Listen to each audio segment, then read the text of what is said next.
Hey, everybody, welcome to the Daniel Davis Deep Dive Intel Brief, where we give you the best of what we learned this past week and some new information you haven't seen anywhere else yet. Let's get right into it. First of all, what happened overnight? We've been talking a lot about this meeting that's been going on in Abu Dhabi to potentially bring finally, belatedly, an end to the Russia-Ukraine war.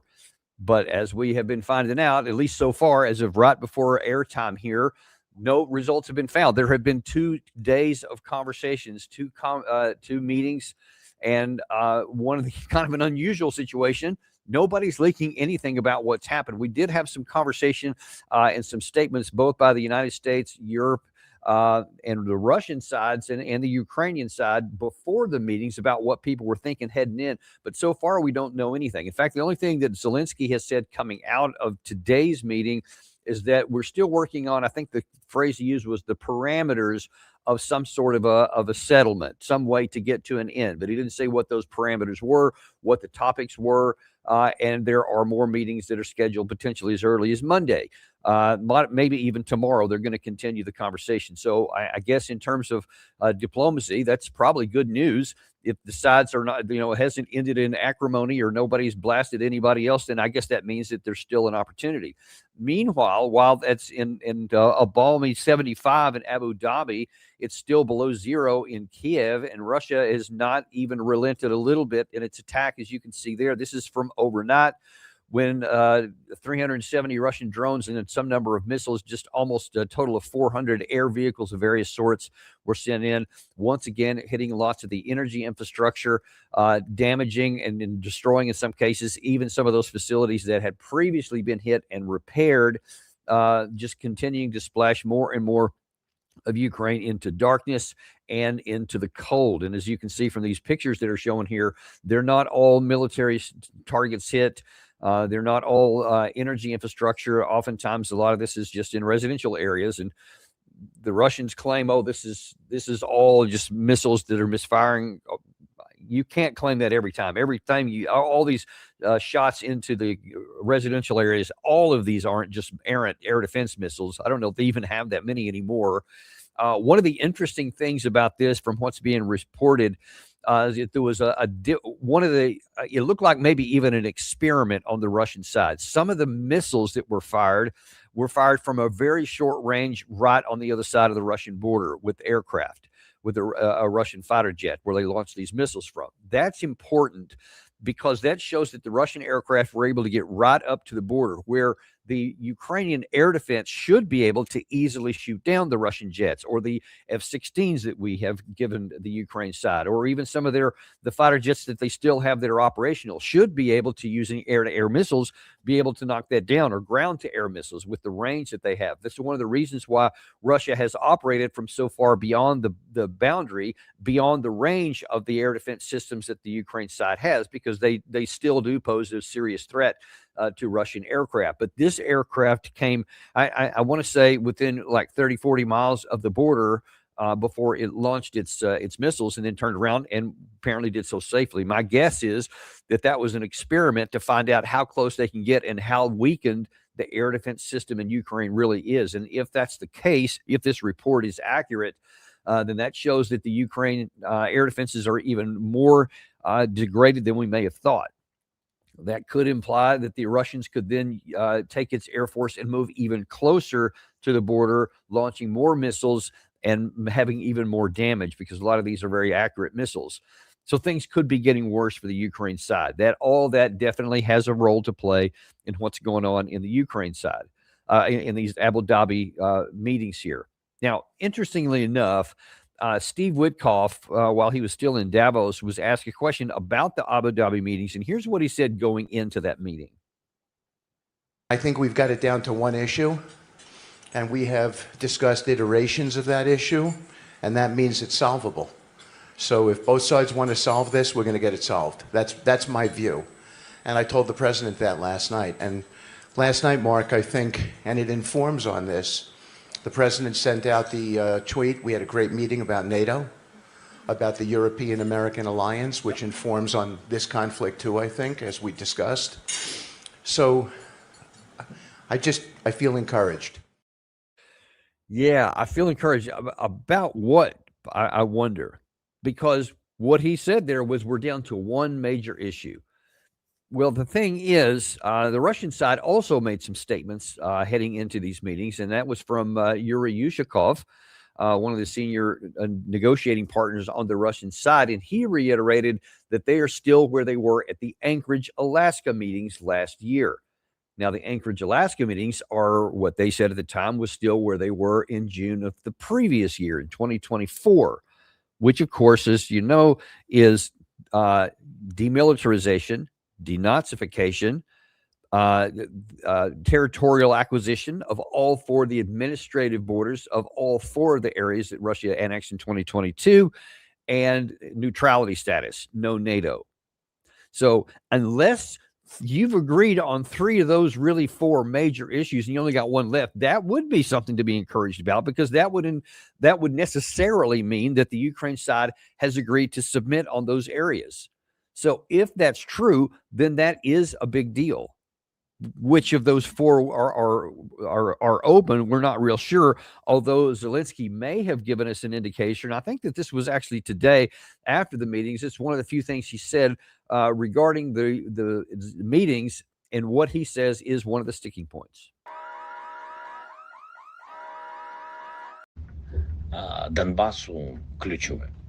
Його будуть обговорювати і обговорювати модальності, як три сторони це бачать в Абу-Дабі.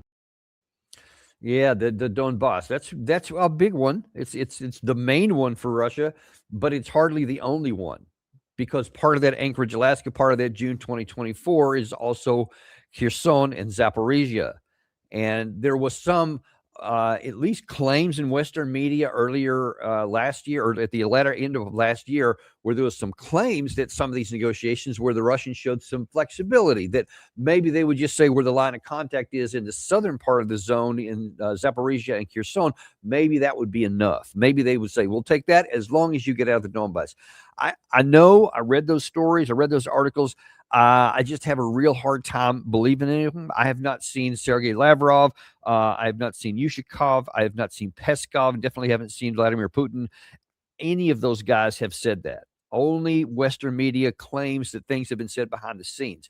But it's really hard for me to imagine how any Russian leader would be able to say, okay, from this position we have of a dominant position of power, manpower, industrial capacity, economic power, etc., that we're going to say we're going to stop short of our maximalist opportunities on the territory. They have written into their constitution all four of those territories, not just 2.5 of them. And to be able to say to the people who apparently, in some claims, voted to go into the Russian Federation and are on the other side of the line just waiting to, quote, be liberated, according to Russian view of this, and then to suddenly tell them, you know what, that's fine. Y'all just stay over there on your side. That'll be cool. We'll work with that. It's hard for me to see how Putin can sell that as a victory. And I think he would come under withering opposition inside of Russia if, from a position of authority and power, he submits to something that he doesn't have to submit to. So I find it hard to believe that that's on the table for Russia. I rather think that what Yushakov implied is that the Anchorage, Alaska terms, which is the June 2024 terms, which is all four of those air territories, because they have the power to compel it. So I just don't know why that.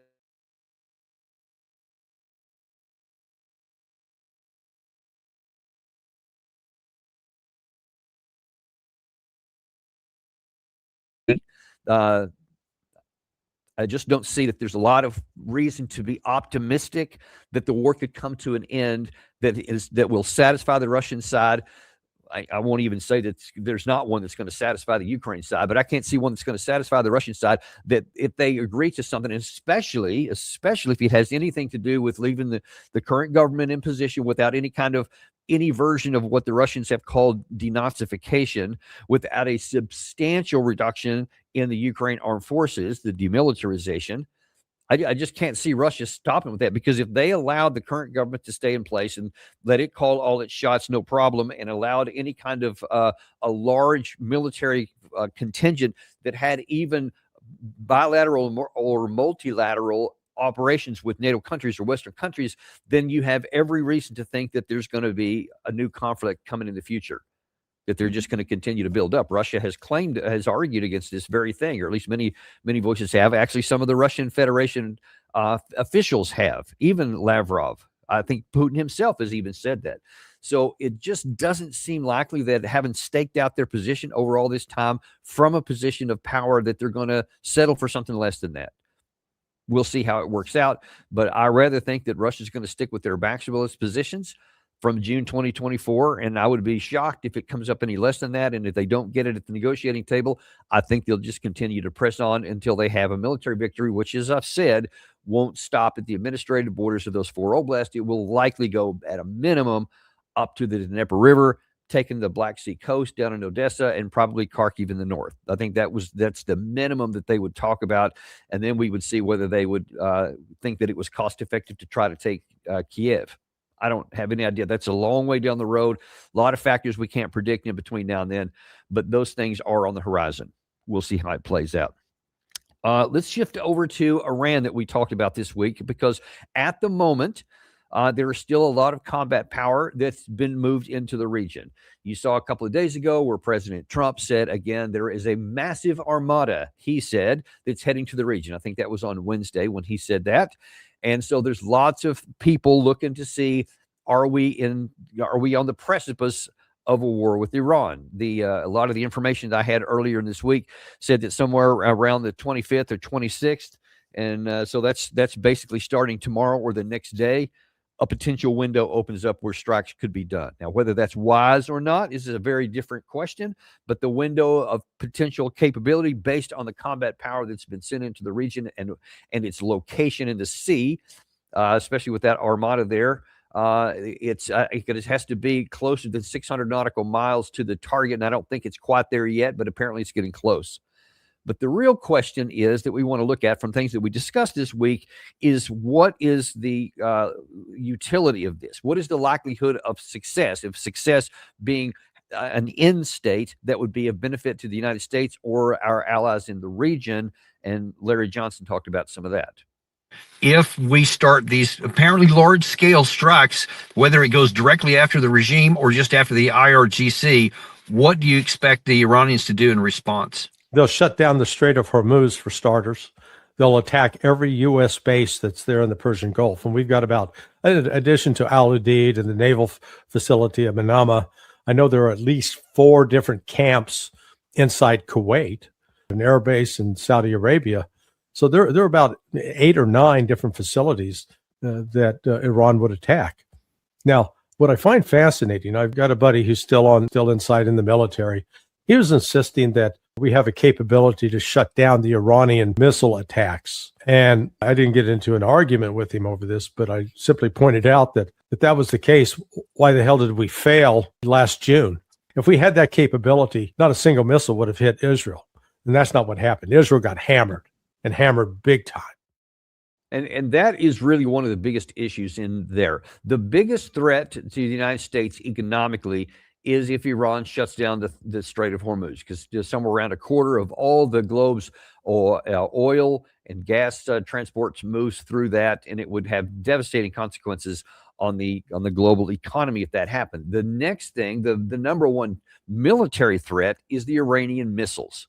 They definitely have the capacity, as Larry mentioned there, to penetrate the very best, most integrated and coordinated air defense system probably in the world over a small geographic area of Israel, with the Iron Dome, the David Sling, the Arrow systems, the THAAD, the Patriots. All that combined was not able to stop the Iranian missiles in June of last year.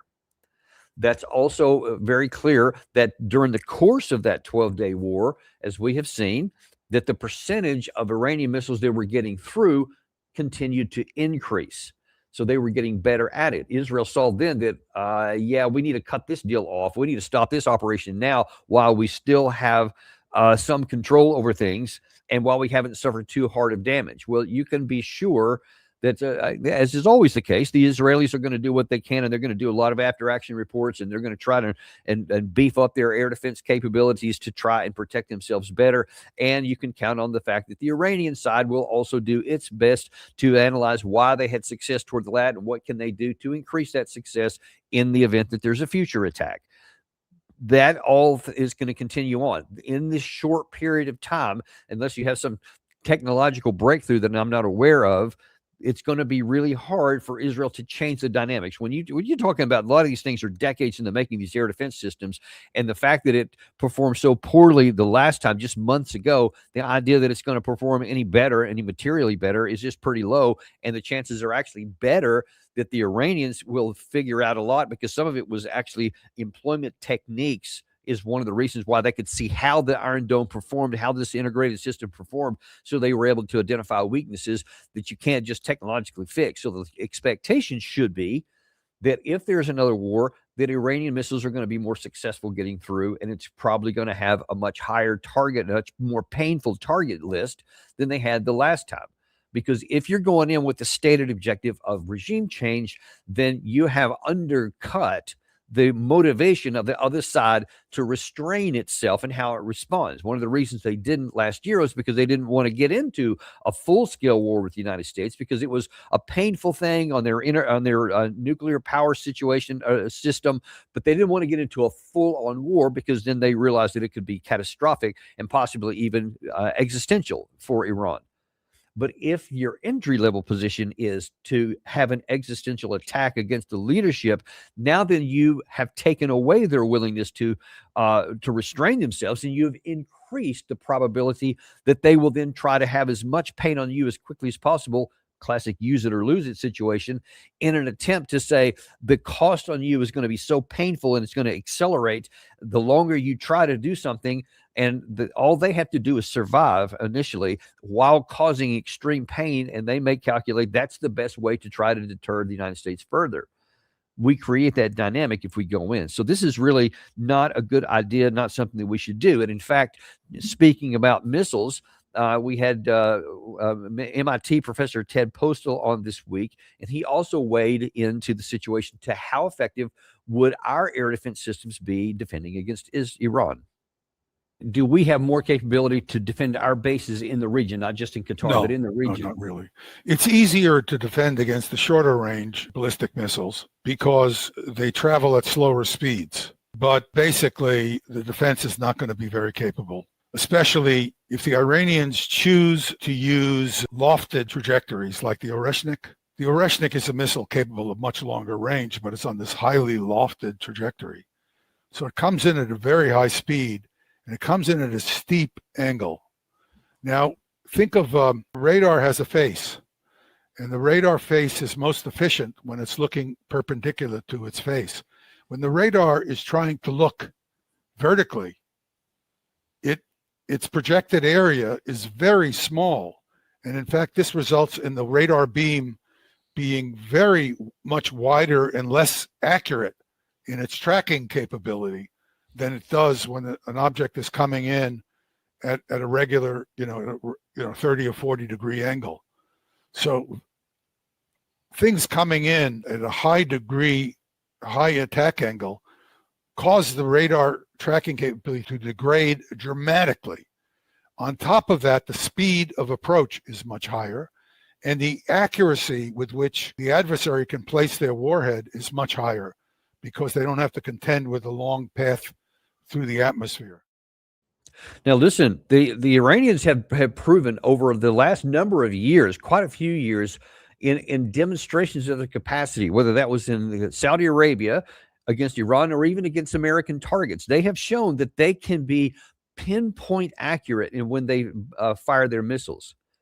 They've also shown that they have restrained themselves. So they are proving by their actions that, quite unlike what we accuse them of just being this, this wild-eyed enemy that, oh my God, the minute that they get these capabilities, they'll be coming after us. They show that they will restrain. Even according to our best intelligence estimates, even as of now, they still have not made a decision, so far as we're aware, to actually have a nuclear weapon. The one thing that we say that is the existential threat to Israel, so we claim.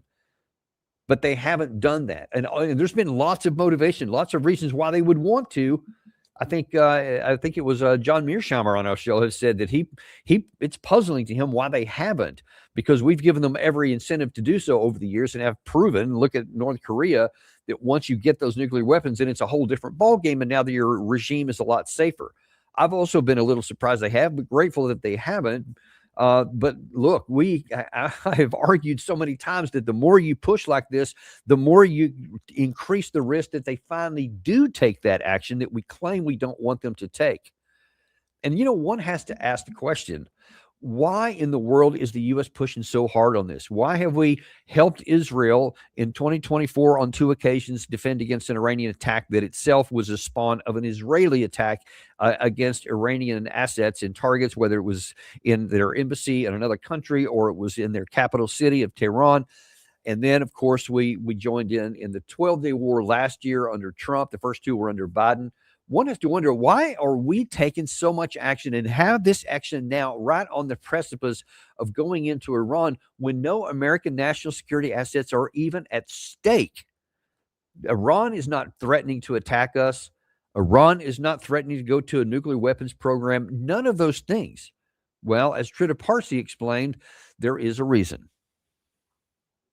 Ever since Biden completely lifted all of the constraints on Israel, Israel's conduct in the region has just become completely reckless and dangerous and a threat to all of these different states. Israel has bombed 7 countries in the region since October 7th. And in the past, the constraints imposed by the US were not very great, but at least there were some constraints.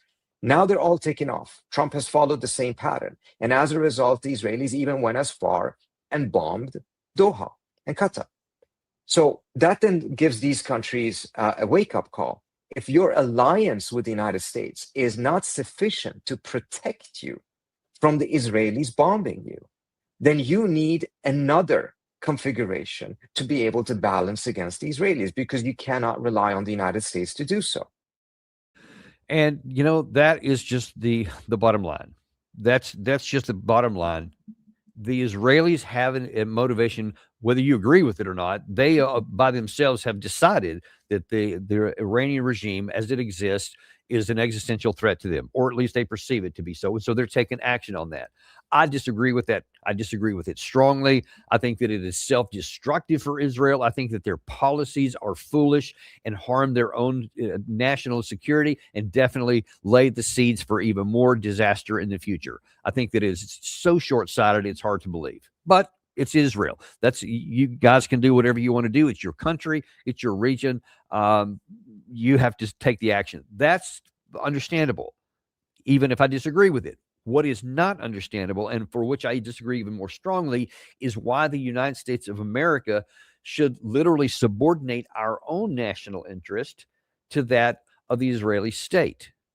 And that's what we're doing. And as Trita Parsi pointed out there, I mean, this was supercharged under Biden, where especially after 10/7 terrorist attack, where the Hamas side had this horrific attack against the civilian population of Israel, and then Israel struck back. And then they went way over the top, and just this grotesque violation of just any basic norms of humanity, and the destruction of the Gaza Strip and the slaughter of tens of thousands of innocent Palestinian people, and the destruction of their ability to even sustain a normal life. And who knows where this is going to go now. A lot of the things that were talked about at Davos was about, having this new situation where they would almost, beachfront property in this super modern era.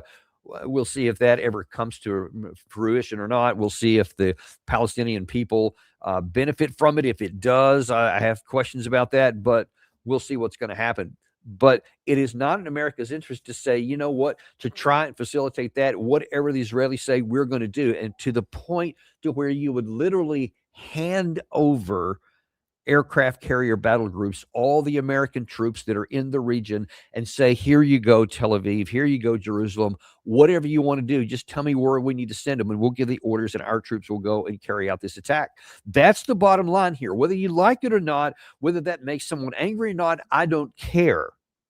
That's what is happening. Now, I pray that sanity returns to the decision makers in Washington.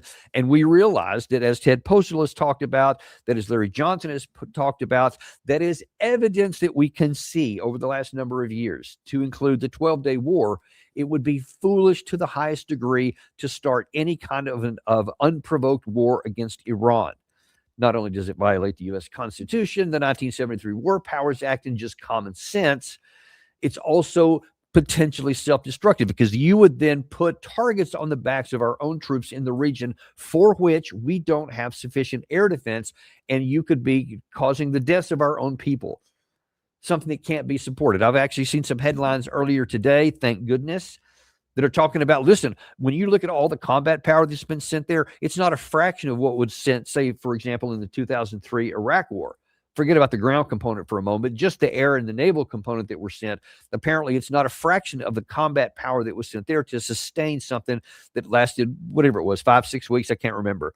But something like that, where you had to sustain a long time. Or in the Persian Gulf War that I participated in, and the air war that lasted 30 some odd days before that. So you had to have an enormous amount of air power in the region, an enormous amount of stockpiles of offensive weapons, air defense weapons, all that stuff.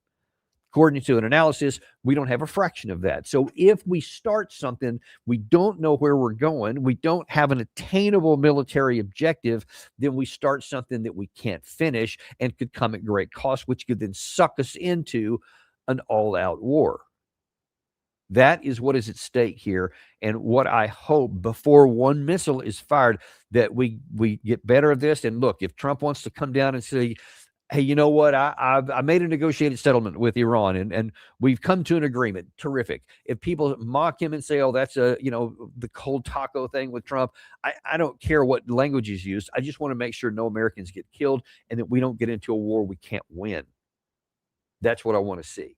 And so we'll just have to hope and pray that's the way that one develops. Now, one of the other areas that we want to look at today, and that we did look at this week, that President Trump is also accused of having a chicken out kind of situation, and that's with the situation with Greenland. Now, President Trump gave a 2-week ultimatum. Now, we were talking about the first of the week that Trump had said, and like go back to last weekend, that we will take Greenland.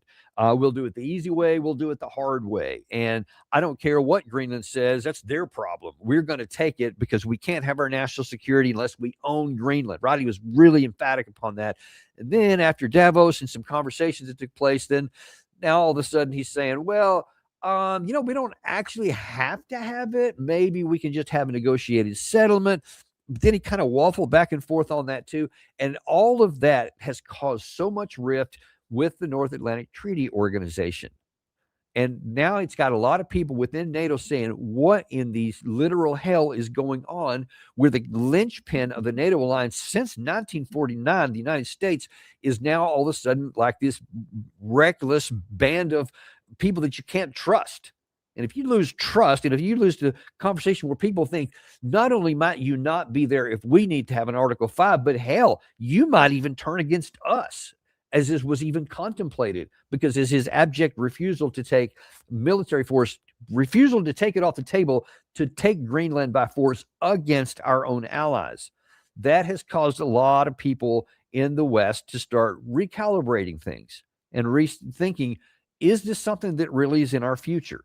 One of those was the British expert Edward Lucas, who said out loud on a I think it was a Deutsche Welle show earlier today, what many in Europe are already thinking. I think NATO is dying. I think it's a bit like a marriage where you have one of the partners in the marriage using threats of violence and mocking the other partner for being trusting and idealistic. And the marriage may survive in the sense of a sort of transactional arrangement where you share bills and combine to deal with some obligations, but the emotional heart of it has gone. And I think that's what Trump's done to NATO. So we are now really in a new era where we regard the United States as sometimes a partner that we can work with, but sometimes an adversary. And we are faced in Europe with the very grave difficulty of trying to create a new security alliance at very high speed. And I think that that's probably accurate, and I think that's probably appropriate. Look, historically, and I've said this many times, I think that NATO should have folded its tent maybe 5 or 6 years after the fall of the Berlin Wall, after the dissolution of the Soviet Union, after the disbandment of the Warsaw Pact, when all of the actual threat vanished away. There was no reason to have it. Alliances are never intended throughout human history to be permanent conditions. If it was, then you have a country. But an alliance per se has always supposed to have been temporary, and it's only supposed to exist so long as there is mutual benefit for all the parties.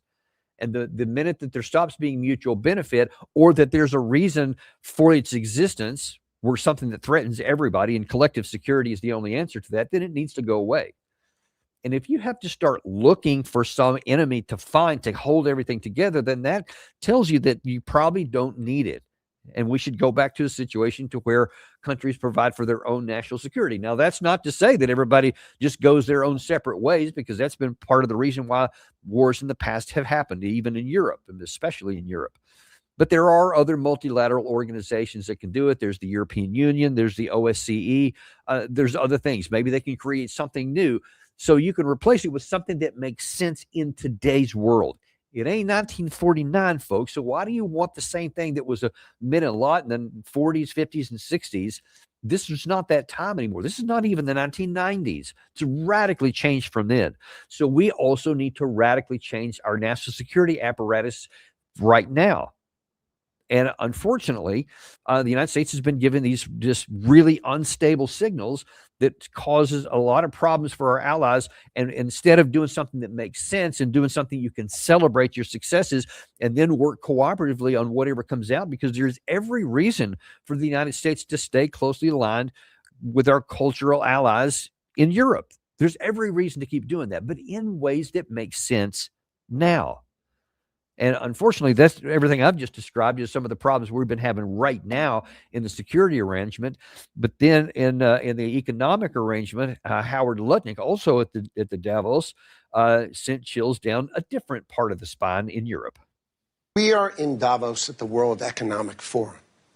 And the Trump administration and myself, we are here to make a very clear point. Globalization has failed the West and the United States of America. It's a failed policy.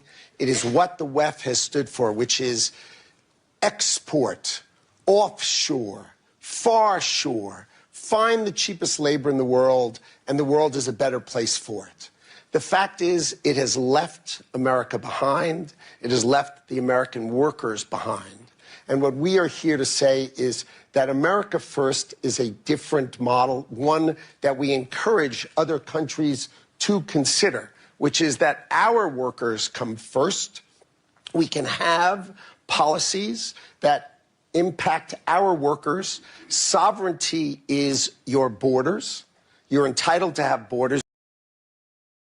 And listen, I'm not just saying categorically all the things you said are wrong. I think there's been a lot of problems with globalism, but let's be honest about this. The way he's characterizing this and why it sends tremors down the spine of so many of those in Europe that are hearing all this is because it sounds like we're going to make a 180-degree pivot with no cooperation with anyone. So all this stuff that he just mentioned, which has been building for decades, and it has in some response has been win-win for the West, in some responses actually built in weaknesses. Instead of saying, all right, let's do an assessment of this situation.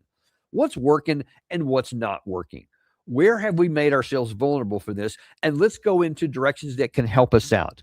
Every country has an obligation within its country to protect its people and to protect its way of life, and to provide for the potential for prosperity for its individuals. That's what it's supposed to do. He's right with that. That should never have been a question for anybody. The question, though, is how best to do that.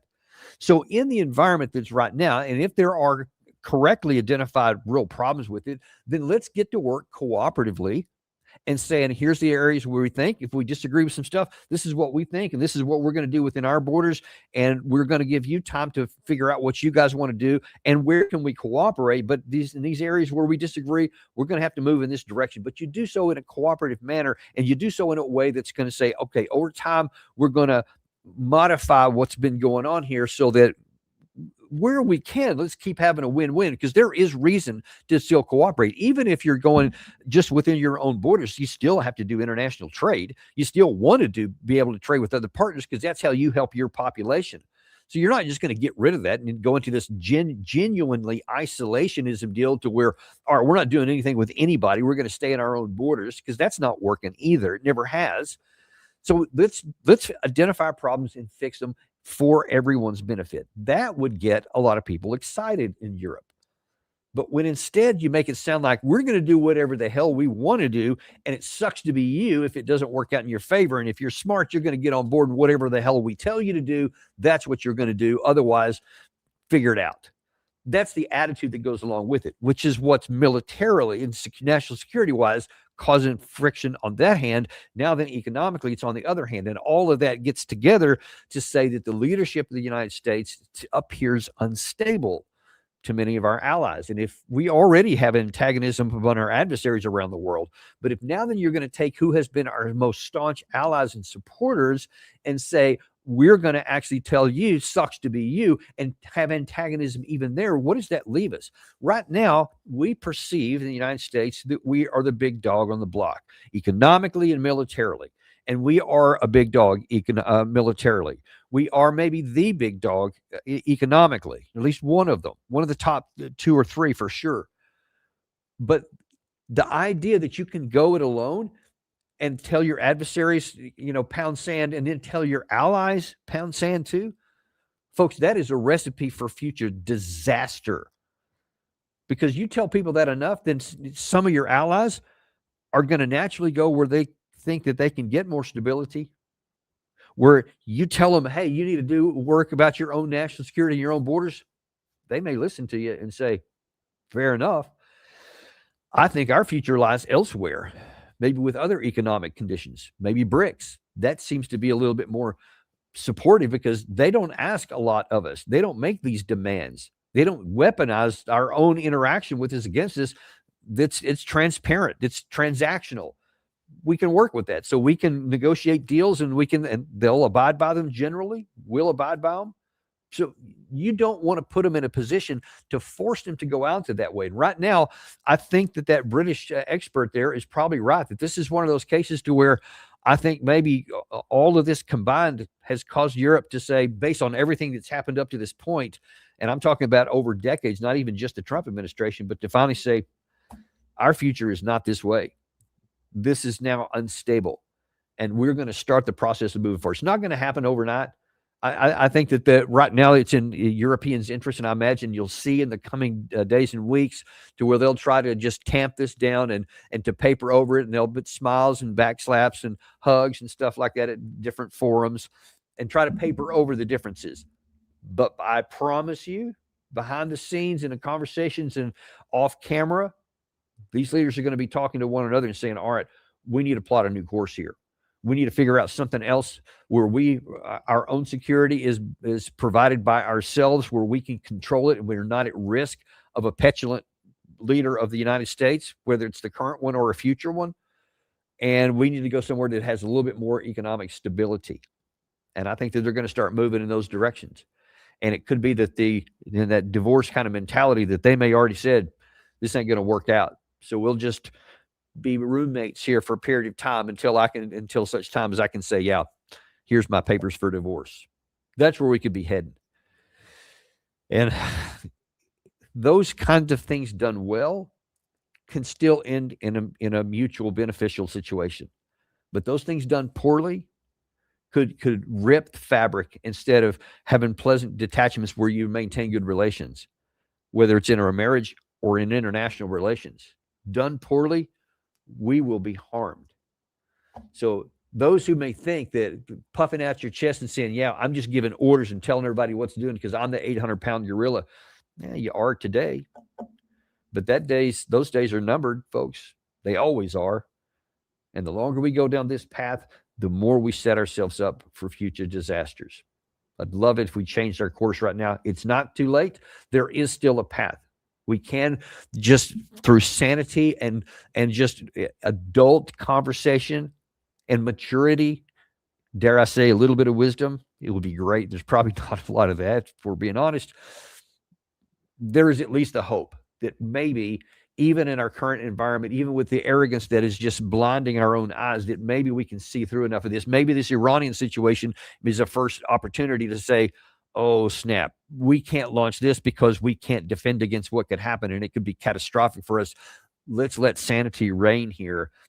Put over whatever paper you want over the front so that we don't do something dumb. And then with our eyes thus opened, let's start looking at other things in Europe. All right, let's do things a little bit better here. Let's slow the train down and then start working more cooperatively to our benefit. If you're America first, that's it.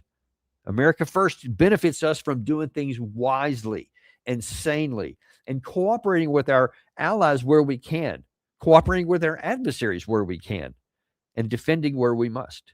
That's what it looks like to be America first. And I'm hopeful that maybe this situation with Iran could open up a new path to start doing some things wise, which we then expand onto our allies. I hope so.